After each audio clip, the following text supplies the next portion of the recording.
Hello, ladies and gentlemen. Welcome to episode... I don't even know what episode we're on. Holy shit. 315. It's 3:15 now. Yeah. It was like... Was it 313? 34? All right, let's try it again.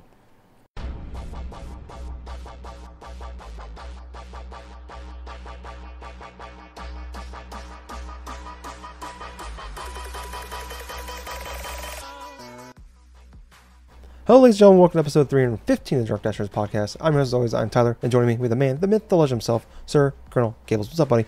Oh my God, Tyler, it has been too long, man. Man, between you and I being busy with our personal lives and stuff like that, it feels fantastic actually going forth and just sitting down recording something. Yeah. I know that on my end, having a bunch of new stuff to do as a supervisor at my workplace, and then on top of that, I've been actually playing some games. And not just playing some games, I've been completing some games. Wow. So to tie it back into like the podcast I recorded a few weeks ago, I had stated on the podcast where it's like, I have been feeling this need or something to go through and just complete a few games. And kind of hilariously enough, a few weeks later, like 2 weeks in a row, I complete one game, then I complete another game, like a week apart. I'm like, God. But, oh man, how have you been? Exhausted. Yep. So, my fault again, guys, for not recording last week. So what we missed went from never missing. We missed 1 week in almost 6 years. So we missed 2 of the last 3. First one we recorded, just lost the audio. This one just did not have the time. Mentioned on the last show, my family's been doing a remodel at the house, and it's pretty much just been work, go home, work on the house, and then try to sleep. So that's been my life for like the last 3 weeks. We were almost done though, I think. We're hoping to have pretty much finished this weekend, but we just never even got started on it. But it's been a crazy hectic couple weeks. We had we had people coming in doing the flooring, but we're ripping out all the flooring. We're doing a bunch of other like trim work and just button painting the whole house. So it's been just everything. But they're supposed to come in tomorrow on Monday. Today is Sunday. We're supposed to come in on Monday, hopefully, and finish it. And then they'll have that done. And then we have my room left to do. We're gonna rip all the carpet out and do a bunch of trim work. Hopefully that'll be done in the next week or so. But yeah, there's some couple good things. One thing I could finally talk about that Gables has known the whole time, but I haven't been able to talk about. But I'll get to that next. I bought a new car today. Nice. Yesterday. Yeah.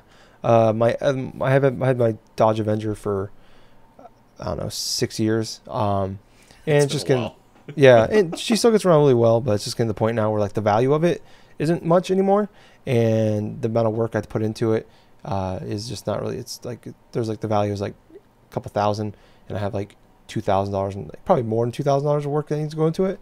So I'm like, I just need to get a new car. So I got a 2015 Chevy Trax, which is nice. It's kind of like a small SUV, which is kind of what I wanted. So it's really nice having that now. It has Bluetooth, which is nice. It's a touchscreen on it. Has a backup camera. I really like it. So that's pretty cool. And the one thing that has been going on with me for the last couple of months, part of the reason why I haven't been gaming as much, along with work and the remodel, is I met a girl. Nice. Yeah. Her name is Courtney. So everybody get the jokes out there now. Tyler Courtney's dating a girl named Courtney. If you get married, they're going to be Courtney, blah, blah, blah. Been hearing that a lot. I've been hearing that joke since I was like second grade, but I've been hearing a lot the last couple months. But yeah, so I haven't been able to talk about it because she actually worked for me at work, and we're trying to keep it private, mainly because I could get in trouble for it. But we didn't know how serious it's going to be. But finally, on Monday, told the big bosses, hey, been seeing this girl. She works for me, blah, blah. So now it's out there now. So yeah, we've been going out for a couple months now.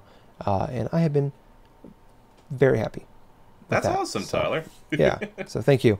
Thank you everybody else that's listening. I'm sure you are like, yeah, good for you, Tyler. But yeah, she's way out of my league. Still haven't figured that out how I got that. But hey, hooray. I don't really know what to say about that. Well, man, I I'll be perfectly honest with you, man. It's like you never know quite when stuff like that's going to happen in Mm-hmm. life.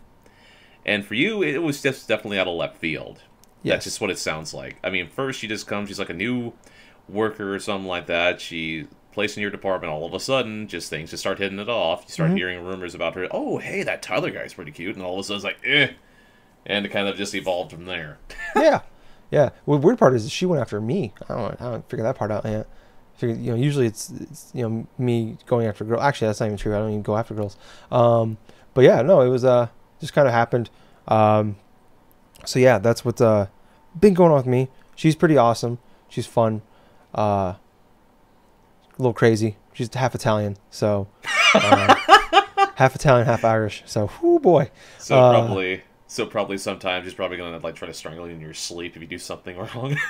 yeah, probably. Yeah, she said she would kill me if I ever broke up with her or burnt the cookies. So I'm a little scared. What? Yeah. I didn't hear this. Yeah, no. So that's scary, but oddly attractive at the Break same up with time. me, I'm gonna freaking get your feet in cement, just toss you in the river. Yeah, her whole family probably just I'd just wake up on a bridge with my feet in cement and some chains. But yeah, so it's been a blast. Been a roller coaster the last couple months.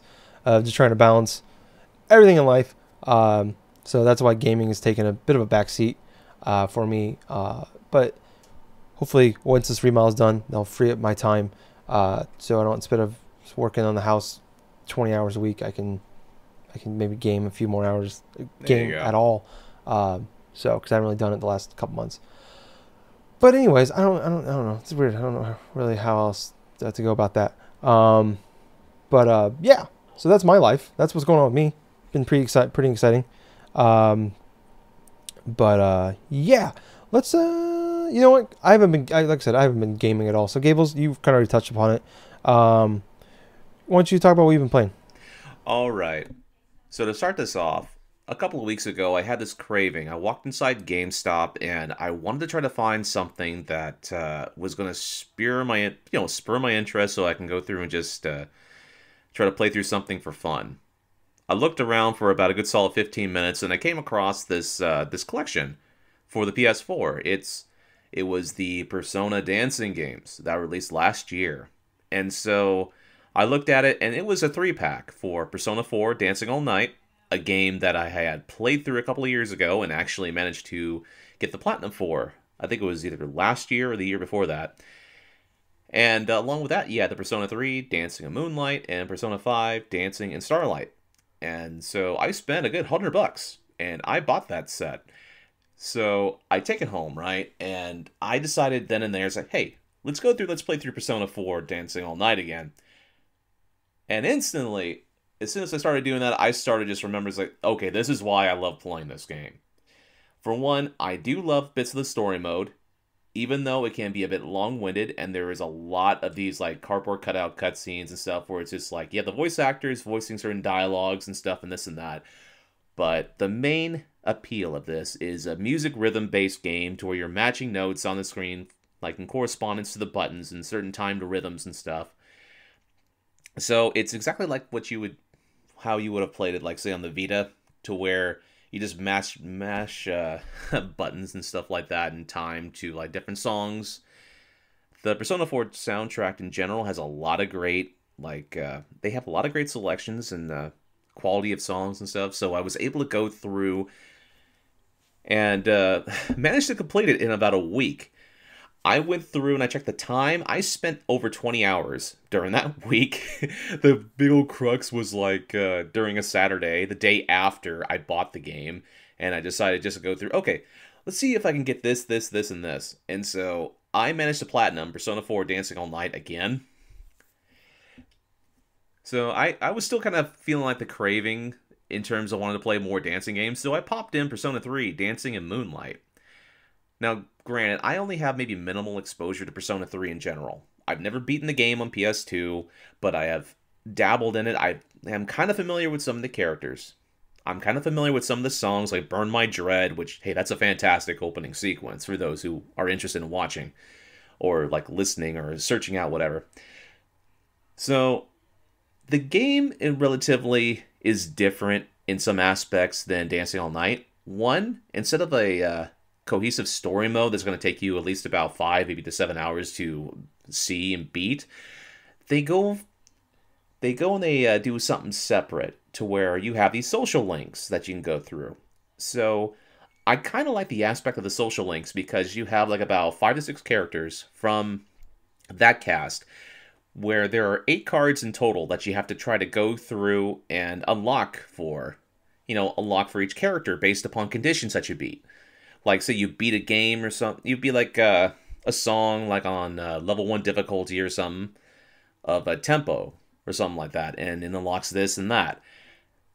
I kind of like how it is structured a little bit more so than it was in the story mode of Persona 4, because I kind of felt like there was a lot more emphasis on earning my trophies, my achievements, by playing through the game, like, sporadically. There are some points I actually was encouraged to experiment with different types of modifiers and supports and challenge stuff. Like, for example, there is an achievement for this game to where you have to go through and play through a music track on hard mode with all support modifiers on. And so I did that, got that trophy and blah, blah, blah.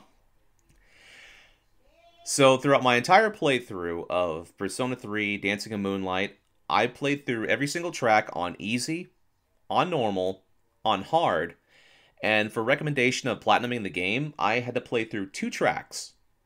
2 tracks on all night mode. And that was basically for me to try to unlock the last couple of these social link cards for this other character, this female android by the name of Igus. And so the only way I could do that is by watching all of her dance performances. And so I had to meticulously go through each track. It's like, okay, she's unlocked here. Let's see if I can play through this and see if it unlocks. So there was a number of times I had to look up a guide because inside the last 3, the last 3 social link cards, you get to explore your character's rooms, right? And basically what you have to try to do is find 3 of these LEP cards, they're called. So basically these blue cards that are hidden throughout the rooms. I had the situation where I had gotten every one of them except for one. It's the completionist nightmare right there, where you don't know exactly where the one that's missing is.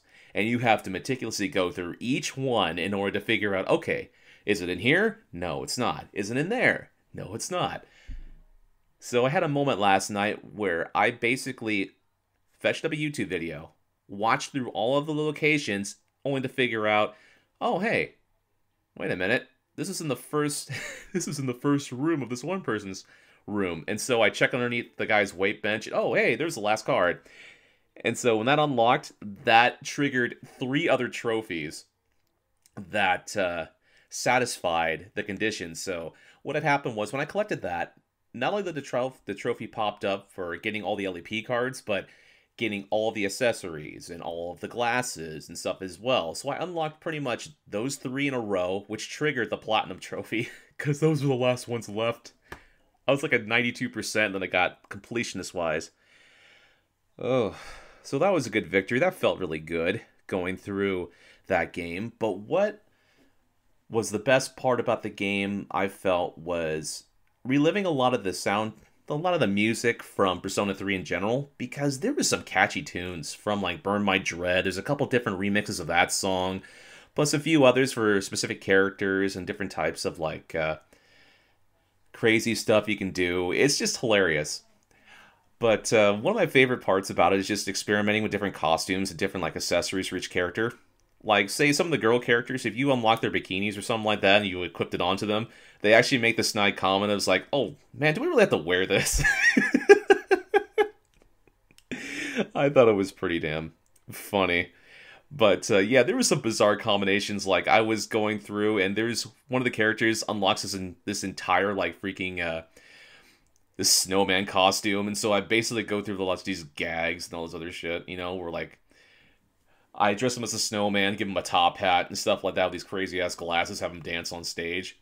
And one of the ones that made me laugh out loud was there's this one accessory that one of the girls could wear called like kind of like wet head or something like that, where it's just a wet towel just wrapped around her head, just completely. It wasn't like a Halloween theme or anything else like that, but it was like a wet towel that's wrapped around her head so she can't see anything. And basically she had her bikini on, and all of a sudden I had the guy go through and have this like sort of this mummy wrap on here and just try to look like some sort of like crazy ass thing, and I was laughing my ass off because it was such a ridiculous premise. So of course I had to go through and use that for one of my tracks that I was playing through. Oh boy. In a sense, this was probably one of my more memorable platinum trophies unlocking, because quintessentially this is the first time in a long time where I felt like I was encouraged positively to experiment with different types of support or challenge modifiers to manipulate and kind of make things fresh for each time I'm going through the same song over and over again. Like, for example, I could make it to where, like, if I hit notes in a certain way or something where it just says like a good rating, it's not going to break my chain combos. Because here's the thing, when you go and hit certain notes in a row, they create a combo. The larger the combo, the better the score. So by combining things like support modifiers or challenge modifiers, you get to manipulate how notes react, how they're mirrored, how they'll fade in or out, or like how they're going to, like, basically how they're going to affect the final score. So if you have all these support modifiers on, they actually decrease the amount of points you get. But if you have a lot of, like, say, challenge modifiers, you get to increase a lot of your points and this and that. And so that's how basically you get to unlock other types of challenges and other types of achievements too, is by experimenting with a lot of the different ones. So my total time with Persona 3 Dancing in Moonlight, I want to say it was pretty close, if not a little over 20 hours as well.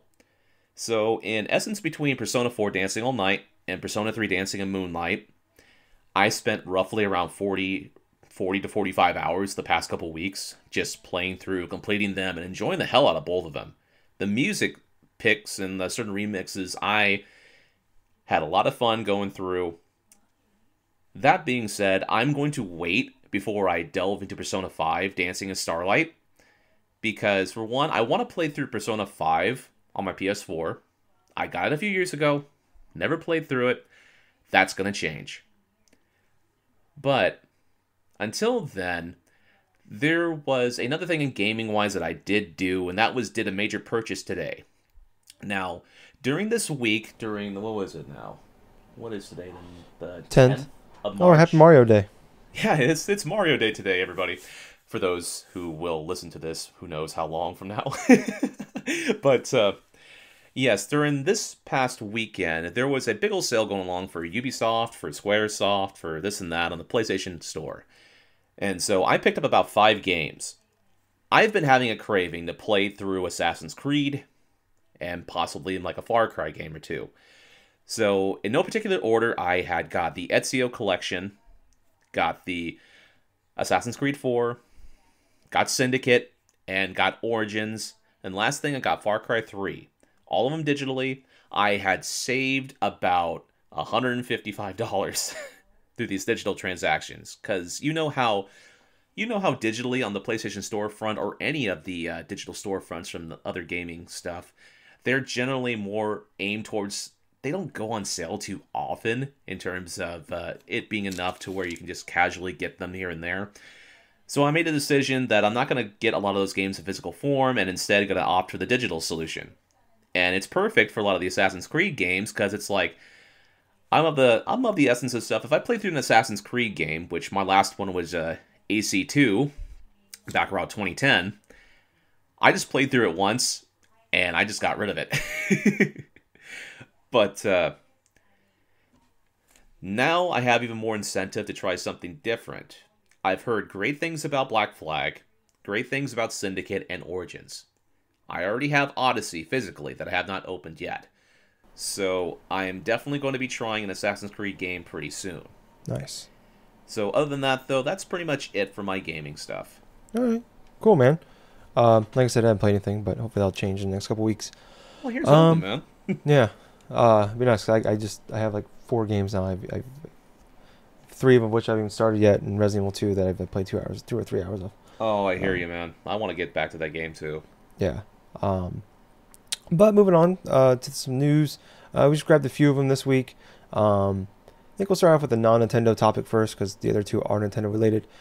This one's about EA, so they are changing up the format for their EA Play. They a few years ago they left, like they're still part of E3, but they're not part of E3, but they're still at like they're just an event down the street from E3.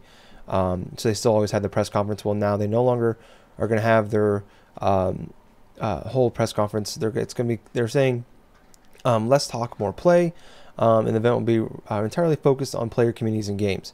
So this is a quote. I can't find the name, but it said, "We're skipping the press conference this year and replacing it with multiple live streams that will air during the first 2 days of the event, bringing you more of what you've told us you want, more gameplay and insights from the teams making the games."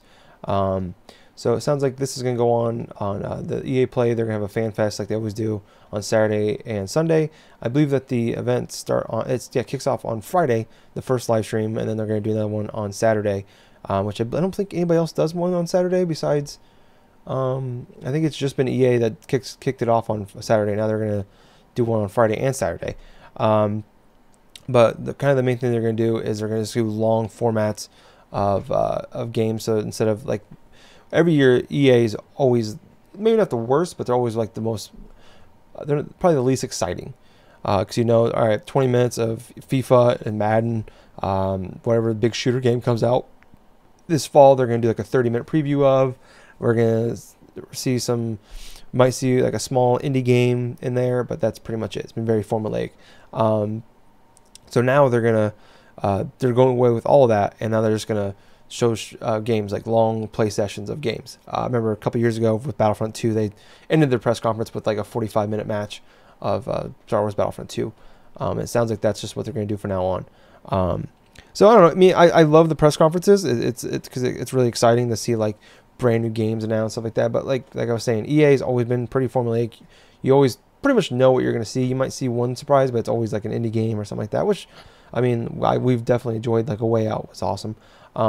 Yes. But yeah, they said they're going to talk about. I think they're going to talk about. I think they're finally going to reveal. No, I'm sorry. Star Wars Jedi Fallen Order is going to be revealed. I think next week or 2 weeks, at a Star Wars event.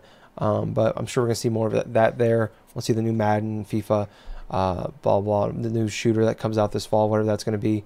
I don't know, but I don't know. I think this is. It kind of sucks. I like doing the podcast and talk about like the recordings, like over the press conferences, and stuff like that. But we always just end up. It just turns into like a 30-minute bitch session about EA's thing is what it is. So I guess I kind of like this more because I mean, it sucks because it's usually like 45 minutes to an hour, and it's over. And now I mean, it makes it easier to kind of sit through and watch and kind of all right. Well, we saw everything. Where now it's like. Are they going to like announce time blocks? Is it going to be like surprise at surprise? Like, do we know when things are going to be shown off?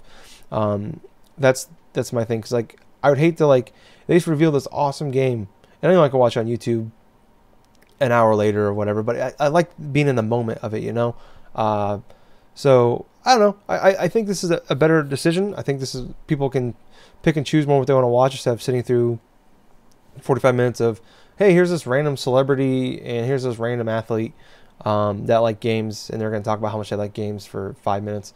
And it's going to be really awkward, and then it's over. So, I don't know. What do you think? Honestly, I'm very happy EA is going this route. Only because, let's just be perfectly fair right here. A lot of their press conferences over the past couple of years have been garbage. Just steaming hot garbage. And there's a reason why that when we went through our EA, not just EA, but through our E3 talks over the past few years, why we've had so much negative stuff to say about Electronic Arts in terms of what their conference, what they're presenting. And Tyler, you're right. A lot of it was formulaic and this and that. I feel this is a better opportunity for EA not only to showcase games to the select audience that they want to showcase to. They can go forth and just dedicate a game to a certain stream. It's like, oh, hey, this is the new Madden. This is how it's going to play and this and that. Or, hey, this is something more for Apex Legends. Here's something for that. Or, hey, there's a brand new shooter game that's going to be released in this fall and stuff. This blah, blah, blah, blah. And here's that. I like it that way. So that way, when we go through and talk about it for our E3 press conference. No, press conference. Our EA shows and stuff. We can just do a little bit of highlights here and there in case something interesting does happen. In the grand scheme of things, I think it's better for EA to just go through and bow out just to do those streams, not just to take away from the whole hours chunks. I mean, there are still plenty of companies that are doing the whole press conference routine stuff. I think Ubisoft is doing one still, and I know Square Enix possibly. Yeah. Devolver Digital, yes. Microsoft, definitely. Yeah, it sounds like it's so far what Nintendo, Microsoft, Devolver Digital. I don't know if Bethesda's confirmed theirs or not. I'm assuming Nintendo really goes for the directs though more so than they did their E3 conferences. Yeah, but yeah. I don't know. Yeah, I think this is probably the best decision. Like I said, though, I mean, I'm gonna miss like in the moment stuff like that, but they've always been, like I said, formulaic, and they don't have. They rarely reveal stuff like at E3 or anything major, right. anyways. Like I said, we always see like their what the Yarny game Unraveled. They'll show off reveal those. They'll surprise announce those, but that's usually the beginning and end of it. So. I don't know. I guess we'll wait and see as we get closer, though. But moving on to some other news, and Gables, I'm gonna let you take the lead on this one because this is more your avenue. But Pokemon Sword and Shield was revealed. Was that last week? It was revealed. Or was that Monday? I think that was last week that was revealed. Okay. I want to say it was last week. All right, because that feels like 12 years ago to me. So quintessentially during around 7 a.m. or something my time. Over the past a week or two or something like that, Nintendo revealed the brand new 8th generation of the Pokemon games, Sword and Shield, for the Nintendo Switch. So this game is supposed to be based inside the Galar region, which is supposed to be inspired by Great Britain. And so the protagonists, the male and female leads, look like they're kind of intermixed or something like that, between certain Scottish heritage or something for the female trainer, and then the male trainer is more kind of traditional, sort of English kind of garb or something like that. But honestly, the whole reveal trailer to it was just pointing towards, oh hey, new things here and there and stuff, new big region and stuff. And it's kind of interesting that after watching certain videos from other YouTubers and stuff like that, the region itself, the Galar region, is very close to Kalos in terms of distance and this and that. Kind of like in real life, where it's the Great Britain area is pretty close to France and this and that. But yes, there was unveilings of 3 new starters. There was the this new Fire Rabbit, Score Bunny, it's its name, which looks super cute, and I love the aspect of the design. There is a big fear going on right now for a lot of Pokemon fans that it'll evolve into another fire fighting type. Which has just been kind of a recurring gag or something like that, and memes have sprouted up because of it. It's when it goes to its second evolution, it's oh no, don't be firefighting. Don't be firefighting. Of course, with the Sun and Moon, they made a good job of it, the Pokemon Company, and going through and having their fire starter Litten be Fire Dark with Incineroar, respectively. So next we got the grass type starter. Its name is Grookey. It's basically a grass oriented monkey that uses this sort of a stick or something like that to it looks like it just bangs anything with a stick or something, but it also helps grass regrow from what I saw in the initial trailer. But there is initial rumors thinking that this potentially could be another grass fighting type. Because there was a bunch of rumored conceptual designs of more than recently that kind of suggests through certain artwork from around the internet that it could possibly be something like that. I'm not sure 100% completely, but it's just kind of fun to ponder about what the final evolutions of new Pokemon are going to be, or if this is a new Pokemon, or if that's this or something. Or just going on a Reddit and just seeing a whole bunch of different things leaks, or just watching YouTube videos about things 4chan leaking 6 months in advance. But the last starter unveiled was a sort of lizard Pokemon, a water lizard called Sobble. Now, from the initial unveil of this starter, it looks like one of those type of chameleons, sort of. It kind of reminds me of a chameleon because it turns itself invisible in terms of kind of camouflaging itself in certain aspects. So, my overall impression of these starters so far, from what I've seen, they basically look pretty cool. I mean, you have a bunny, you have a monkey, and then you have a freaking lizard. But from the overall gameplay that was shown through the looks of the whole Galar region and stuff, it looks like it's a little bit of an improvement upon the 3DS games. I do love how the game looks. I know that it wasn't going to be a tremendous leap and bound sort of thing, because Game Freak and the Pokemon Company have had so much time to work on the 3D models of these new Pokemon and stuff. I mean, with Let's Go Pikachu, Let's Go Eevee, they kind of cemented themselves like in sort of like a specific 3D models for their Pokemon in general. But yeah, that was pretty much it for like the unveiling of it. All we know about is the new region, the 8th generation of Pokemon games called Sword and Shield, the 3 new starters, and that's basically what all that was covered in this 5 to 7 minute direct. So obviously we're going to be hearing more about the exact release date, since it was just late 2019, kind of placeholder as of now. Yeah. We'll probably find out more about it around E3 time, like around June, which, hey, that's not too far away from now. That's like only 3 months away, roughly. Yeah. Oh my God, April, May, right. June. I know, right? It's like the year just started, and all of a sudden we're almost halfway through March. But yeah, man, it's like, have you had a chance to check out this stuff, Tyler? Yeah, so I watched it. I feel like, like I'm really excited for it. I'm excited to play it. I want to check it out. But I don't know. Like I'm wondering, like, is it gonna be like the last couple ones I played, like the Ruby and Sapphire, and then what was the Sun and Moon? Like where I played them for like 10 hours, 10, 12 hours. I'm like, I don't really care. Because we've talked about this a million times. Well, yeah. How like I fell out after Gen 2 or Gen 3, I think, actually. And right. I don't know. Like it looks cool. I was hoping for a little more like of an up-res, because it looks like an HD like Sun and Moon, kind of I got style that to vibes it. too. Yes. Yeah, so it didn't really blow me away at all from that standpoint. I don't know. It kind of looks like I liked some of the elements they did with the Let's Go Pikachu and Eevee, where they had like a Pokemon can follow you around, things like that. I'm wondering, like, how's that Pokeball going to come into play? Part of me kind of wants to justify the purchase of it, because it was $50 and I bought 2 of them. Justin bought one off me, actually. Never mind. But like, is there going to be another reason for this? I didn't really like. I'd rather use a controller than that, but I'd say Right. for a reason to justify that purchase, and I feel like they're going to do something. Well, hopefully so. Yeah, I'm not trying to. I don't know. Like, I'm definitely going to play it when it comes out, but is it? I don't.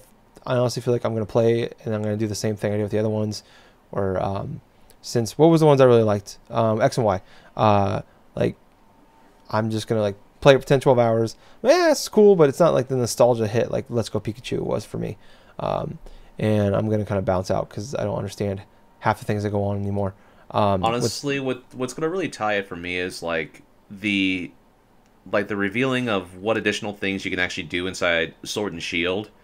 I mean, a lot of the various Pokemon games over the past, 5 to 7 years and stuff, they've had some sort of little niches and also some little type of, subsidiary stuff that have made the experience better in terms of, not just training your Pokemon, but also, going through, getting these bunch of different mini-games and a little bunch of different stuff.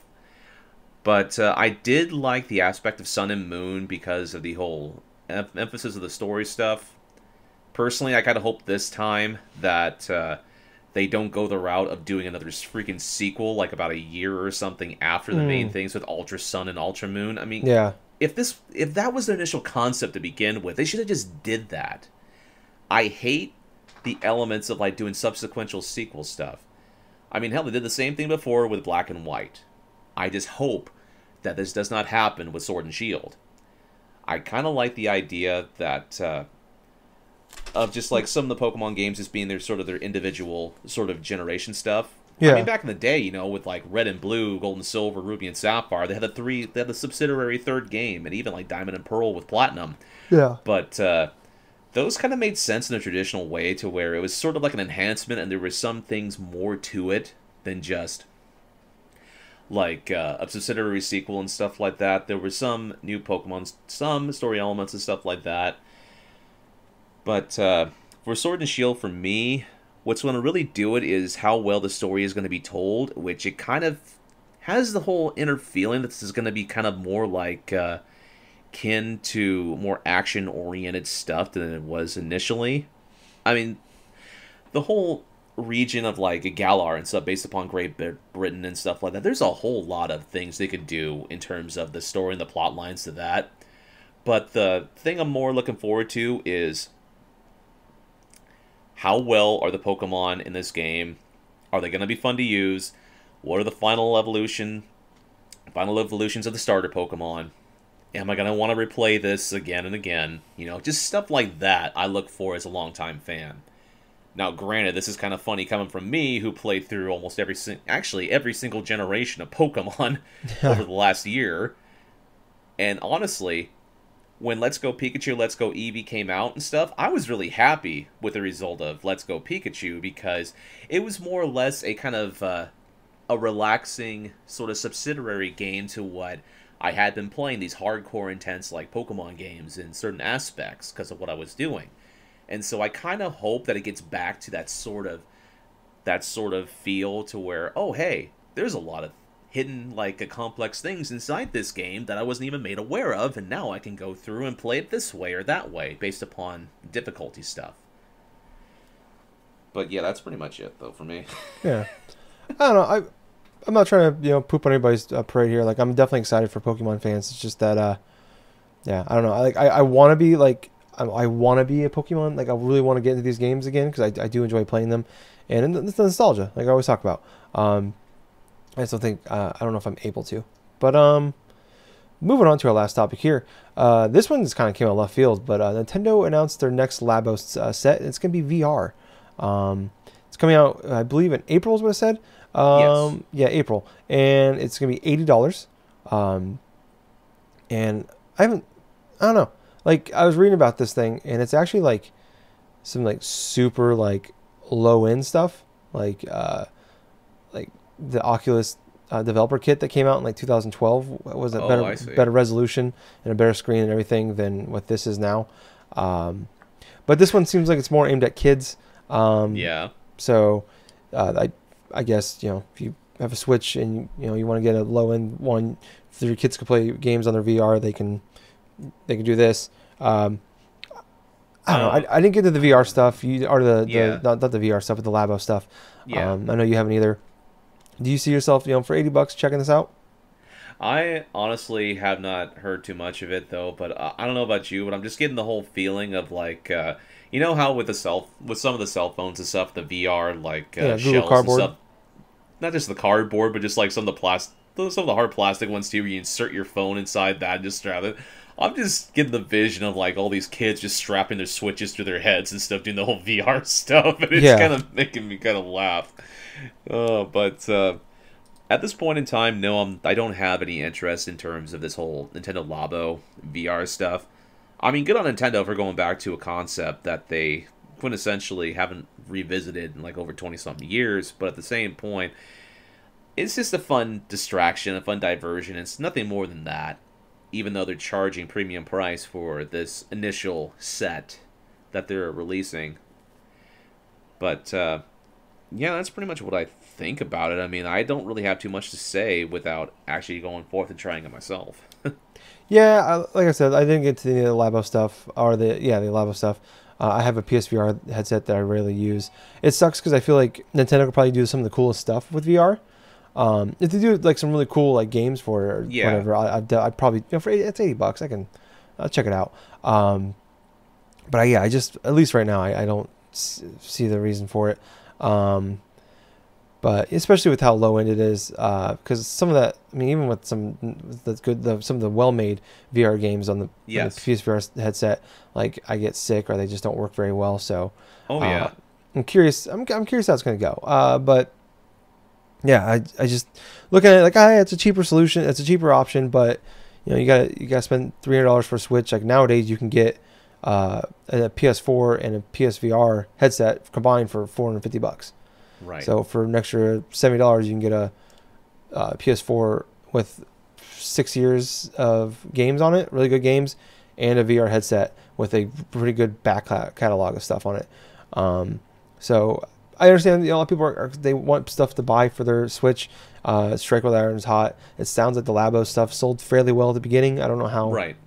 Well, they've only released 3 sets, so this is the 4th one. I don't know how well it's going to do. But I think it's gonna. I do think it's gonna sell well, actually, because I think like there's a lot of kids sounds like that like to play the Switch, and they're gonna see this. It's cardboard. It's gonna be fun to put together. It's all colorful. Like kids are gonna want that one, and I think parents will buy it for them. It's $80. We get the Switch already. We'll get it. It's a lot easier to swallow $80 than buy a $250 headset for your PSVR. But even like I don't know. I bought my dad an Oculus for Christmas, and I think it was $150. So, I mean, I think it's normally $200, but I got it on sale. But still, there are really, really much better options to buy for, a little bit more of a premium price. So I think if anybody did any real research on this, I don't see how they could justify this really unless it's just a price thing. Yeah.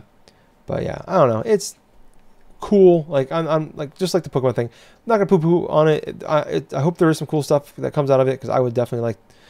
I can see Nintendo do some really cool stuff with it. To me, it just looks kind of ridiculous. Like I'm looking at screenshots of it right now. Like there's like 6 different things. This is ridiculous here. Like what the fuck are we doing, people? Come on, really, wow. Okay, I hate this thing even more now after I saw the screenshots. So yeah, I don't know. Whatever.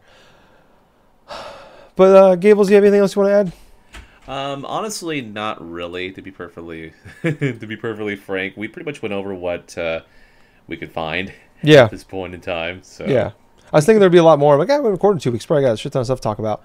Nope.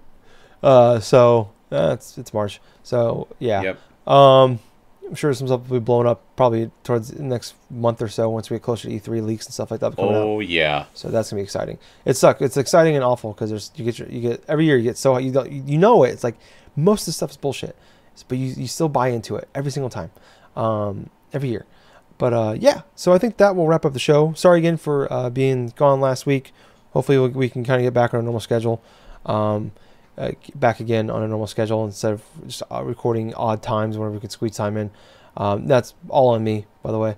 But if you like the show, check us out on Facebook. We have a Facebook page and group, Drunk Dash Nerds Podcast. Like and join us on there. On Twitter at Drunk Nerds Pod. Follow us on there as well. And then on YouTube, Drunk Nerds. Subscribe to us, please. Give us a big thumbs up on our podcast. Leave us a comment, really review, and subscribe. So we really appreciate you did all that. On iTunes, Drunk Dash Nerds Podcast. Subscribe to us on there as well. Leave us a 5-star review with a comment. Anything less, just leave. Also on Spotify. Follow us on there, I think is what you do. And if there's a way to leave a review, do that. Please give us the best one you can give. And then last but not least, check out Gables at twitch.tv/Colonel Gables. For everything on there. So hope you guys enjoyed the show this week. Sorry once again for being gone. But I was Tyler.